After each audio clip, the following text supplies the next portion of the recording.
Okay, welcome to our PCS Grades July webinar. I'm Tessa Robinson, guest host for PCS Grades, and I am so excited to be here today with Jesse Gear, the Chief Quality Officer with ACI Transport, to talk through all things shipping your vehicle.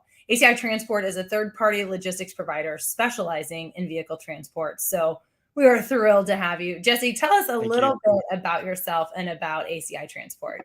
Absolutely. Thank you, Tessa. Happy to be here. Thank you.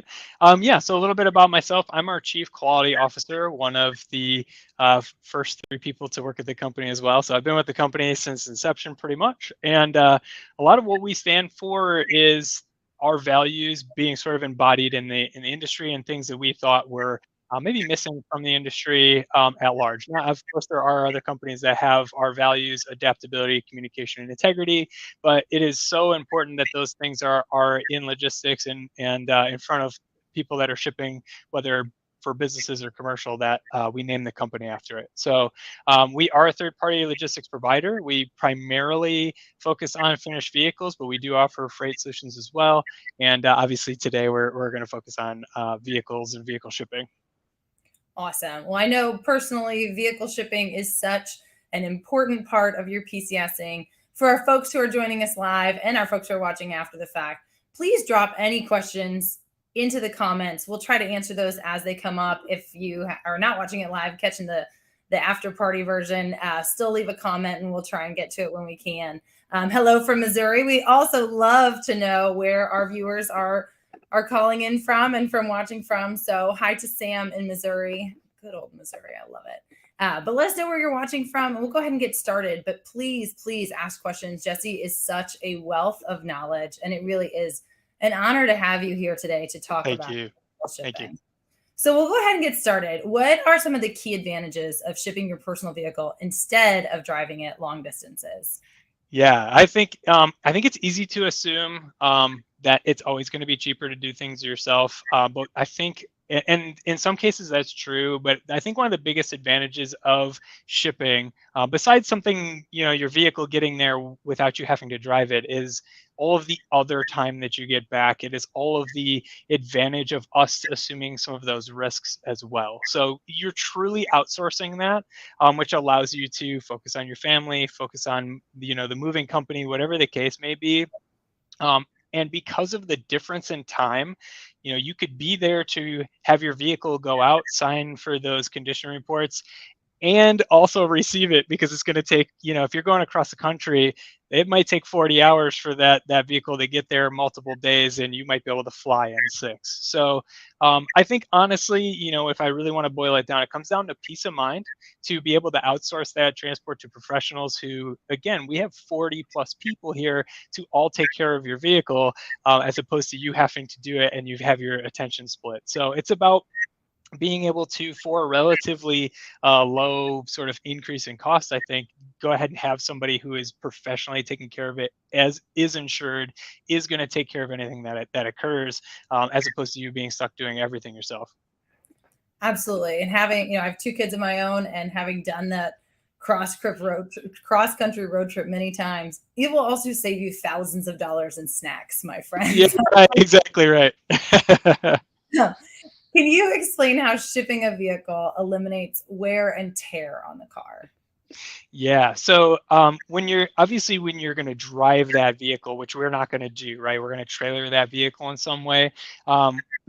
You're sort of putting all of that strain on your engine, running that engine for miles and hours, but you also have other things that you're going to just have to do from a maintenance perspective. Maybe you're going to be rotating the tires sooner. You're losing some value in that vehicle by having those miles on there and depreciating it as well. Wheel bearings, all of those things, your tires, right? All of those things have a mileage life. So you may not ever go 2,800 miles in a single week, but you will do that if you're going to, especially if you're moving across the country. I have some examples that we'll end up going over where we sort of cite Los Angeles to New York City, which is about 2,800 miles. And if you were to think about it that way, that's an oil change right there.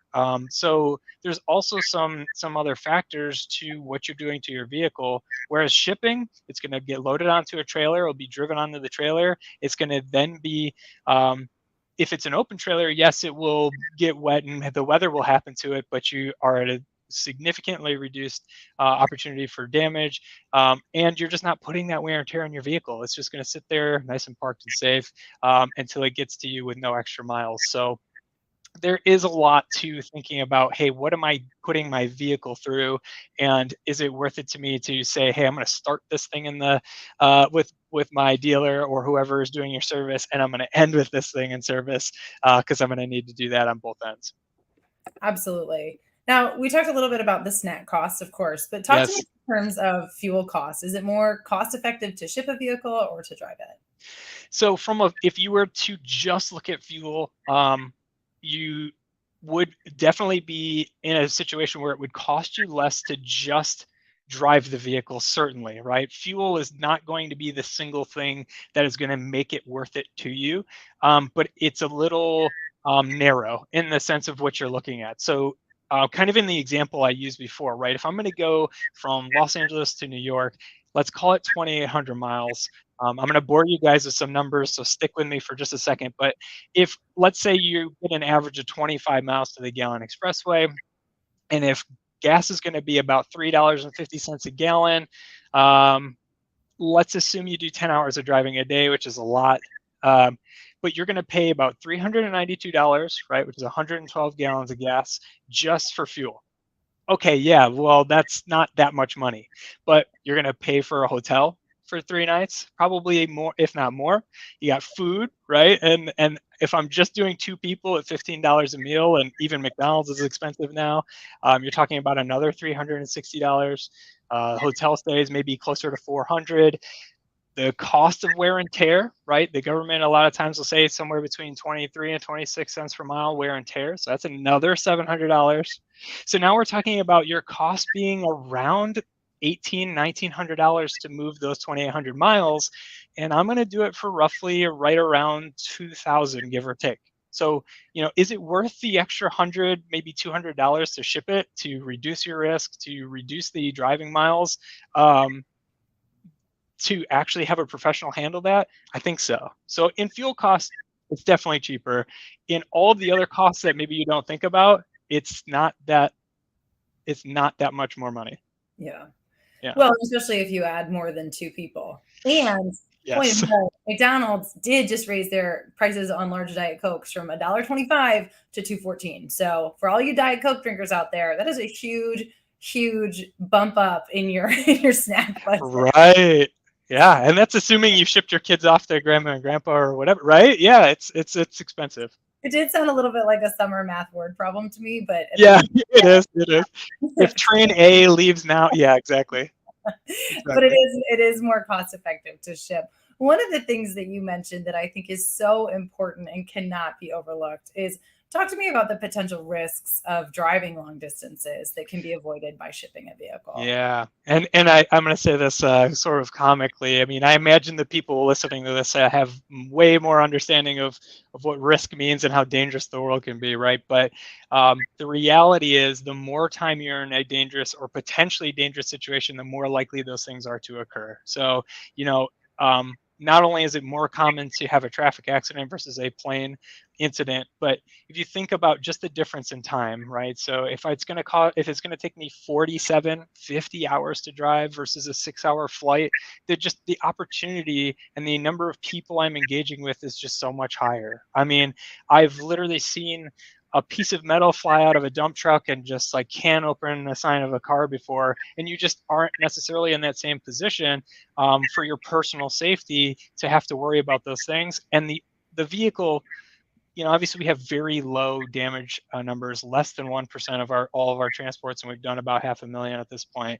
So extremely low likelihood anyway. But if something were to happen, you're not personally in danger, and we're going to work with you to get that taken care of, work with our insurance, work with our drivers. So it's definitely just a better situation to keep yourself focused. If you got to, yell at the kids, hey, don't make me pull the car over, all of those things that you're going to just deal with, that's going to distract you. And so I think as far as personal safety, it's about mitigating risk. That's really what we're talking about.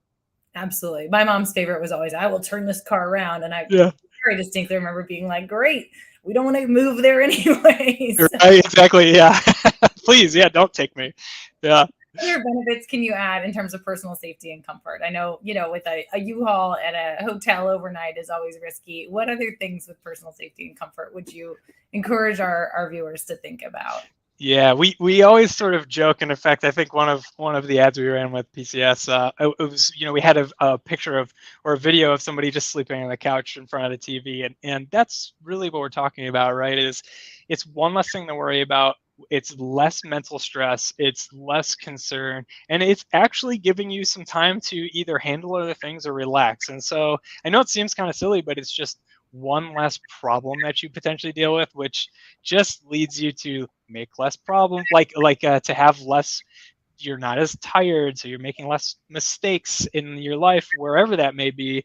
And it really comes down less to safety and more to comfort. Now we're talking about it. It is a little bit of a luxury spend, but it's probably worth it when you have just so many other factors and things you need to deal with PCSing. I can only begin to imagine how much paperwork and other things you need to deal with, and it happens so fast. So if we can take off one thing from your plate, why not? Absolutely. And the very wise words of Sam Randall, I am Murphy's Law. What can go wrong will. And that is definitely the case, especially if you're going through a deployment. Deployment Murphy is a real thing, I tell you what. So I appreciate that for sure. Are there any specific situations or circumstances where it's highly recommended to ship a vehicle instead of driving it?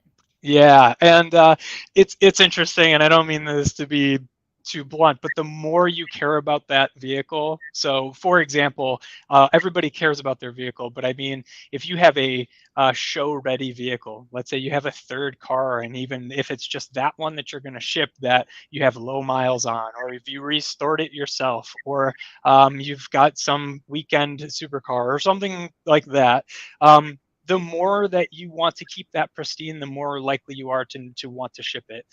We have enclosed trailer options. We can make sure that it is out of the weather and that it is more protected. But more importantly, all the things we sort of already talked about, right? Keeping those miles low, keeping it in great shape, not running that engine hard for a long period of time. So yes, is it going to be harder for me to give you perceived value if you don't care what happens to that vehicle, or you're likely to sell it as soon as you get to the next state? Sure, it's going to be a little tougher, but there's still value in it for you personally. But the more that car has value to you, or financial value, the more likely you should ship it. But the reality is that you also are more likely to ship it with more miles. Right. So if you have to start talking about hotel stays because you can't drive that many hours, when you have to start talking about multiple meals, that's when you're probably going to want to do that. It might be really tough for me to say, hey, Tessa, why don't you ship your car 65 miles? It's just probably not that necessary for you. Right. But if we're going, 650, a little different. Yeah. Especially honestly with my driving record, ship it 65 miles. Yeah, I wouldn't out you like that, but I appreciate you doing that yourself. Public transportation is my jam. Okay, so tell me a little bit about environmentally friendly choice. Like, why would shipping a vehicle be, for those of us who all care about the environment, why would that be the better option? Yeah, I mean, I think the number one reason is there's generally going to be multiple vehicles that move. And so, if your vehicle and two more vehicles potentially all ship with one person emitting, obviously we're cutting down on those emissions. It's just more efficient, right? It's just like, to go back to your public transport, right? Thank you. That's a great segue. If I've got right, it's if 20 people drive versus 20 people get on one bus, it's that, right? It's we're all putting on emissions. Or even if we're stopping at EV charging stations, there's that electricity is getting generated somewhere. So anywhere where we can cut down on how many people are out there, how much traffic there is, especially I'm from Michigan, so we joke, right? Anybody in the Midwest probably feels the same way, but we have winter and construction. Those are our two seasons. And so, you're bound to be stuck in traffic. And so just trying to cut down on how many people are stuck in traffic and those kind of things. I think, really we're talking about, how long is your car running? It's probably the number one way to keep you green when you're shipping. Absolutely. And being from Michigan, I'm from Kansas. We are the nicest drivers. Oh, sorry. Right, It right, takes right. apparently longer because we let everybody go in front of us. Yeah, exactly right. So I think we've got a pretty good feel for why shipping a vehicle makes a lot more sense than driving it, especially for these really long PCS distances. But let's talk a little bit about the logistics of actually doing it. So, Mhm. how does ACI ensure the safety and security of vehicles during the transportation process? Absolutely. I'm glad you asked. Thank you. So one of the things that we like to inform people, right? Because the idea of just picking up the vehicle and taking it sort of is starting in the middle, right? Because we spend a lot of time on the front end to not only make sure that we're licensed, to make sure that we're insured, to make sure that we have our ducks in a row, but we do the same thing with every driver we use. We've already done the work of contacting vendors, of contacting carriers, of contracting them, right? We have contracts with everybody we work with as well as we vet them and we internally rate them. So if we work with somebody and we don't like how they work and they don't represent us well, we already don't work with them. So they may be fine and they may be licensed and they may be insured, but that still may not be good enough for ACI transport. And then we pass that on to you. So we're taking the time to do that. In addition to that, once we actually, we're going to give you a quote, right? We'll make sure everything is good for you because communication's in our name. Once we've done that, now we're going to go out for free and go look and make sure we have a driver that can commit to the timeline you're looking for and get all the details squared away. And only at that time are we then going to talk to you about fulfilling the financial aspect of that. Once we're done, once we've collected all of that, now we're in the cycle of, okay, we're going to have the driver show up. They're going to do a condition report with you where you're going to sign off on that and say, hey, this is here, this damage isn't here. You're then going to, for the first time, not see your vehicle, right? Now it's going to go ahead and go on its own without you. But it is very important for somebody to be at the pickup and the drop off. And if it can't be you, it should be someone you trust because Okay. we want to make sure that you're involved with that condition report. Because if for some reason transport damage did occur, we want to make sure we have that noted so we can get that process started right away. And then once that all gets finished up and you sign off on that, you're already done. It's just that simple. But it's all of the work that you don't see. It's calling drivers. It's tracking GPS pings. It's giving you updates. It's being around to take those phone calls to make you feel good about it. It's all of those extra services that we offer that is pretty different from maybe some of the other offerings. There's don't get me wrong. There's other people like us, but there's also other people who are going to find a driver for you and say, best of luck, right? Yeah. You're going to pay my finder's fee and I'm done, but we're going to stay with you every step of the way. And we're going to track those drivers and make sure that we're happy with their service, just like you are going to try and hold us to our service, which we want you to. We challenge you to. Okay. So, Jesse, let me ask you a question that's, of course, as soon as you said, make sure somebody's there to meet the vehicle when you arrive. I know Yes, so many military spouses go to kindergarten on the first day and introduce themselves to somebody for an emergency point of contact for the school year. sure. If you don't have somebody on the receiving end, are you able to facilitate storage, or what do you recommend for those folks? I know that's going to be a question for us. Yeah, and so we can work with you if it was going to go to storage or something to that effect. We would just need to know about that up front, right? So ultimately, we want to make sure that we have a full picture of what you're thinking for your vehicle. But the thing that we need to be careful of, and it's not to say that we can't do this, but let's say you said, hey, leave my vehicle here. It's in a secured lot. I feel comfortable with leaving it here. Put the keys in this place, in the mailbox that locks, or whatever the case may be. If that's the thing you want to do, just also understand, please, that if you're not there to do that inspection, you're sort of beholden to what that driver says happened or didn't happen. So Okay. again, you're sort of de facto giving up your ability to say, hey, this is transport damage, because if you don't go and inspect that vehicle for another 3 days, we don't know what happened after we dropped it off. So from a liability standpoint, we're taking care of it from the moment we pick it up to the moment we drop it off. So it's a very, very good idea. In fact, I would encourage anybody that if you cannot personally be there, even if it's just somebody that you know to take a bunch of pictures, you should. Mhm. Okay. Perfect. That's really, really helpful information. Is there anything else you would recommend for folks about things they need to do for their vehicle beforehand or prior to shipping? I mean, obviously, I would actually not obviously. I would assume you'd want it to be completely empty, right? Yeah, so there's actually a lot to go over. I'll go through a few things. If you ever had a question, myself or any of my sales team would be happy to go over that. Or you can go to our website. We have a few FAQs there as well, and we have a PCS grade, very specific one for you, for your team and the people using it. But to go over a few things that are common. We don't necessarily need a full tank of gas. In fact, a third of a tank is usually pretty good. It helps cut down on weight.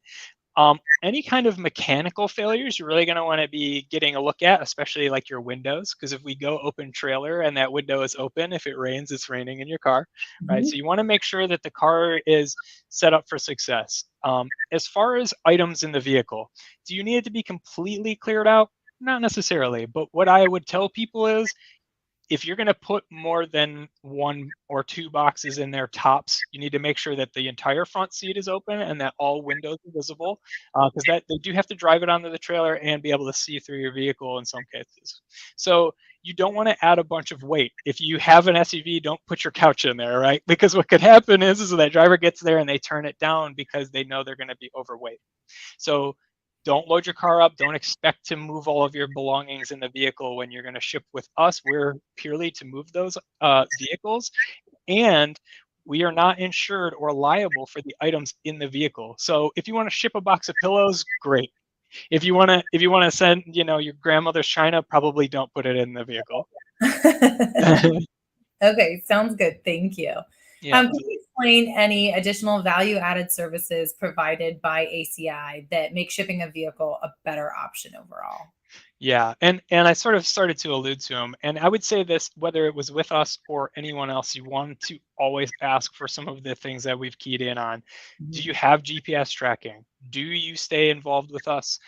So, for example, I have GPS tracking, but it is a technology, and so in the event that it's not working, or if it's not painting a clear picture, we have a team here to call. We call it track and trace, right? So we're going to track your vehicle, we're going to trace down drivers, and we're going to make sure to do those things for you. We do have the ability to put people in a portal if they really want to be able to see our system at work. And so we have all of these things in place, but in addition to that, it's being insured. We're willing to share that information. We are going to contract with you because we're serious about your vehicle and hope that you are too. And so if you want to be looking for somebody you can trust, then you want that to go in both directions. So if they're not looking for any information from you and they're just like, hey, just give me cash when we get there, be careful. Start asking some questions, right? And so those are the things I think that are value add. But the biggest ones for our folks that are moving their personal vehicle is that GPS tracking. Hey, where is my vehicle today? Right? This is not a business vehicle. I care about this thing more than anything, and it's probably the second most expensive asset that I own. Right. Now, Yeah. an Army spouse made national headlines within the last year because she put air tags in some of her shipping boxes. Would Sure. do you discourage spouses from that practice with their vehicle because you guys are already tracking them? Are you okay with it if they do, or is it more like don't tell me and it's fine? No, I mean, certainly if you'd like to, you absolutely can. It's again, it's like any technology. Yeah, please, by all means. We have nothing to hide. Transparency is one of our uniques. So the transparency, hyper friendly and memorable service, and effective responsiveness are our uniques on top of our core values. Please, by all means. Sometimes we will have somebody who has GPS in the vehicle, especially from business vehicles, for certain financial institutions. And so their GPS may have a slightly different ping than ours. And so the only thing that we sometimes run into, and I'm happy to have that conversation, is, hey, this thing says it's in this state and your GPS says it's in this state. And I can't obviously speak to the validity or the working function of the items you put in there, but yeah, please, by all means. I love it. I think that authenticity and the transparency of just, hey, if you want to track it, go for it, really speaks to your company's credo. So that's awesome. Appreciate it. There's a few folks who've joined us. We've got Marion from Florida, Cheryl from Maryland. I just want to welcome everybody. As we are wrapping up with Jesse from ACI Transport, please, please, please, if you have any questions about shipping your vehicle, what that looks like for a PCS, please drop them in the comments. We'll answer them before we wrap up if we have time, or Jesse will be back in the comments to engage with folks as well if you're seeing this after the fact. Our team is also always available to help make your PCS as painless as possible, which is always a big endeavor. Do you have anything else, Jesse, you'd like to add for our audience about what it means to ship a vehicle, why ACI Transport is such a good option when it comes to customer service and that transparency that we discussed? Yeah, absolutely.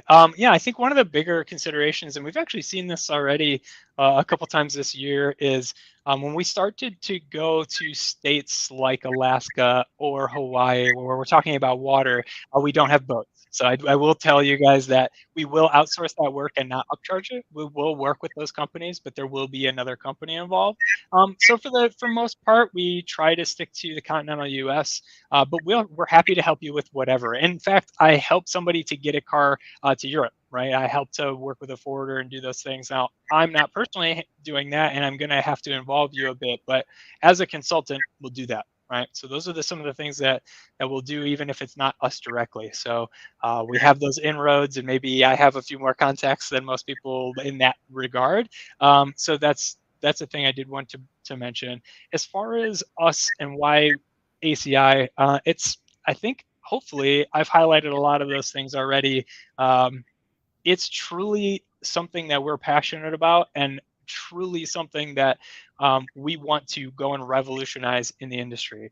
We can have good customer service. Myself and one of my business partners came from hotel background. And so, if my training comes from Ritz-Carlton and I didn't keep up with customer service, I don't know, I would have thrown away my previous life entirely. So service is just, it's that important, and it's the biggest differentiator, right? If I'm going to work with a third-party provider, they have the same driver base we do, but are their processes as good? Are they enjoyable to work with, and are they somebody who's answering the phone when I call them, right? And so it goes down to anything. You could buy, hundreds of different brands of belts, but why do you pick the one you pick?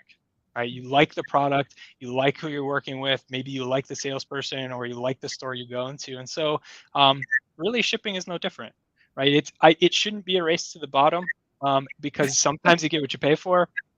Not always. Sometimes you can get great value for money. So, but just understand that you should get multiple quotes. You should probably make sure you feel good about the person you're working with in the process. And I think that's what we really add here is that communication, the integrity of it, and our ability to adapt and do things with you. Absolutely. And I have to imagine, with as friendly as your team is and as helpful as your staff is, you guys are pretty busy. How far in advance do our folks need to book a transport? Yeah, I mean, I would say that the sweet spot is a couple of weeks, but only because it gives us some opportunity to work with you, make sure you feel comfortable with it. But technically speaking, if we really needed to do it tomorrow, well, we could probably do it, right? We can't necessarily guarantee. Oh, Jesse, that is terrible news for the procrastinator. Yeah. So what I would say is try to give me at least 3 days, which would be ideal. Okay, so 3 days. But if you're like, hey, I'm really behind the 8 ball, I'll do my best. I can't guarantee it. But we typically get vehicles picked up in 3 to 4 days, assuming that we have the green light. So, sometimes people are shopping around and doing those things. So from the moment you say, Jesse, please help me, I'm approving this, then we're pretty fast. So, but coincidentally, if I go too far out, I'm going to actually give you a range of a price, because if we're talking about a move for November, who knows what will happen with diesel between now and November. So I don't want to necessarily give you the wrong rate. And I have actually lowered my prices. In fact, I just worked with somebody who I talked to in April about a move in August, and fuel came down. I was actually able to lower his rate when we talked in July. So I typically will solidify a rate about 2 weeks out. So anywhere between 2 weeks and 3 days is ideal. So you're a friendly and honest company. What are the odds? I know, right? That's awesome. Well, thank you so much for being with us today. I know that shipping a vehicle is always a little bit of a daunting process, but for all the reasons that you've discussed, it's environmentally friendly. It actually saves you money, and the peace of mind just can't be beat. Thank you for being with us. I'll give you the opportunity to say anything else you want to our audience. Is there anything else you'd like to add before we close? Not a whole lot. I would say if you have questions and this isn't the right platform for you, we're very much involved with our business. We're not so big that we're unobtainable. If you wanted to talk to me personally, call me, email me. I'd be happy to personally walk you through the process or talk to you individually. I will do that myself. So I'm not going to just hand you off to somebody and not be involved, or you aren't going to call our business and not be able to get a hold of me. So I would challenge you to say, hey, try us out, or at least call us and just ask. So, even if you don't pick us for whatever your reasons may be, whether you drive it yourself or you've got a better price, give me a shot. At least let's have a conversation. I think you'll like your conversation enough to at least consider us. Awesome. Well, thank you so much for being here. Everybody watching, we appreciate you joining us today. Be on the lookout for next month's webinar and webinars to follow. If you have ever any questions about PCSing or the PCS process, please visit our blog. We have so many resources available for you. Everything from PCSing with pets to young kids to adult dependents to how to ship your vehicle. And Jesse's got that cornered. So thank you, Appreciate Jesse, it. for being here, ACI. Thank you, Tessa. And thank you all for watching. We'll see you next time. Have a great rest of your week. Sounds good. Thank you, you too.